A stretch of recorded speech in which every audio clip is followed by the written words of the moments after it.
KPSC ನಲ್ಲಿ ಇಲ್ಲಿ ತನಕ ಯಾರಿಗೂ ಕೂಡ ಒಂದು ಸರಿಯಾದಂತ ಶಿಕ್ಷೆ ಆಗಿಲ್ಲ. ಹಲವಾರು ತರಡಿ ಒಂದು ಮಾತಿದೆ, ಕೆಪಿಎಸ್ಸಿ ಅಂತಂದ್ರೆ ಇವತ್ತು ಎಲ್ಲಾ ಪಕ್ಷಗಳಿಗೂ ಕೂಡ ಒಂದು ಹಾಲು ಕೊಡುವಂತ ಒಂದು ಹಸು ಇದ್ದಂಗೆ. ಆ ತರ ಪ್ರಕಾರ ಆಲ್ಮೋಸ್ಟ್ 60% ಪೋಸ್ಟ್ ಗಳು ಈ ತರ ಒಂದು ಬಿಕ್ರಿ ಆಗಿದಾವೆ ಅಂದ್ರೆ ಅಲ್ಲಾಗೋದು ಪೊಲಿಟಿಕಲ್ ಅಪಾಯಿಂಟ್ಮೆಂಟ್ಸ್. ಬಿಜೆಪಿ ಅವ್ರು ಕೂತಿದ್ದಾಗ ಅವ್ರಿಗೆ ಬೇಕಾದವ್ರನ್ನ ಪ್ರೆಸಿಡೆಂಟ್ ಆಗಿ ಮಾಡ್ತಾರೆ, ಕಾಂಗ್ರೆಸ್ ಅವ್ರು ಇದ್ದಾಗ ಅವ್ರಿಗೆ ಬೇಕಾದವ್ರನ್ನ ಮಾಡ್ತಾರೆ. ಅದಕ್ಕೆ ರಿಸಲ್ಟ್ ಬಿಟ್ಟು ಒಂದೇ ಕೊಠಡಿಯ ಸುಮಾರು 10ಕ್ಕೂ ಹೆಚ್ಚು ಜನ ಮೇನ್ಸ್ ಕ್ಲಿಯರ್ ಮಾಡ್ಕೊಂಡು ಇಂಟರ್ವ್ಯೂ ಬಂದ್ರು. ಸೊ ಇದನ್ನ ಕೇಳಿದ್ರೆ ಕೆಪಿಎಸ್ಸಿ ಕಾರ್ಯದರ್ಶಿಗಳು ಏನ್ ಹೇಳ್ತಾರೆ ಅಂತಂದ್ರೆ ಇಟ್ಸ್ ಮಿರಾಕಲ್, ಅಂದ್ರೆ you have to celebrate this, ಅಂದ್ರೆ ಒಂದೇ ಕೊಠಡಿನವರು 10 ಜನ ಸೆಲೆಕ್ಟ್ ಆಗಿದ್ದಾರೆ ಸೆಲೆಬ್ರೇಟ್ ಮಾಡ್ಬೇಕು ಅಂತ ಈ ತರ ಹೇಳ್ತಾ ಇದ್ದಾರೆ. ಇದು ಕೇಂದ್ರ ಸರ್ಕಾರ ಅದನ್ನ ಹೇಳ್ತಾ ಇದೆ, ಏನಂದ್ರೆ ಹೈಯರ್ ಅಂಡ್ ಫೈರ್ ಅಂತ ಒಂದು ತಾಳಿ ಭಾಗ್ಯ ಅಂತ ಹೇಳಿ.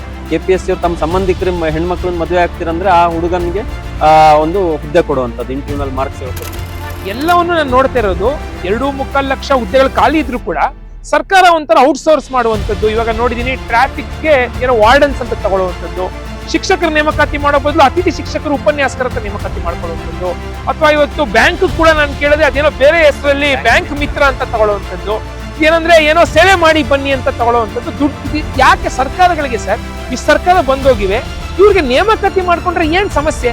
ಇವಾಗ ಏನು ಈ ಹೋರಾಟ ಮಾಡ್ತಾ ಇದ್ದೀರಲ್ಲ, ಇದು ಫೇಲ್ ಆಗೋದ್ರೆ ಏನ್ ಮಾಡ್ತೀರಾ?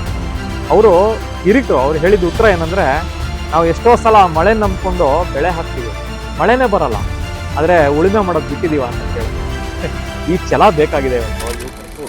ಅಪ್ಲಿಕೇಶನ್ ಫೀಸ್ ಅನ್ನ ಕಲೆಕ್ಟ್ ಮಾಡಬಾರ್ದು, ಸೈನಿಕರನ್ನು ಬಿಟ್ಟಿಲ್ಲ ಅವರು ಅನ್ನೋದು ವಾದ ಇದೆ. ಅಂದ್ರೆ ಅಲ್ಲೂ ಕೂಡ ನೀವು ದೇಶ ಸೇವೆ ಮಾಡಕ್ ಹೋಗ್ತೀನಿ ಅಂದ್ರೂ ಕೂಡ ಅಲ್ಲಿ ಅಗ್ನಿವೀರ್ ಸ್ಕೀಮ್ 4 ವರ್ಷ ಏನೋ ಮಾಡು, ಆಮೇಲೆ ಸರಿ ಅನ್ಸ ತಗೊಳ್ತೀವಿ ಅಂತ ಕೈ ಬಿಟ್ಬಿಡ್ತೀವಿ ಅಂತ. ಇವಾಗ ಕೇಂದ್ರ ಸರ್ಕಾರ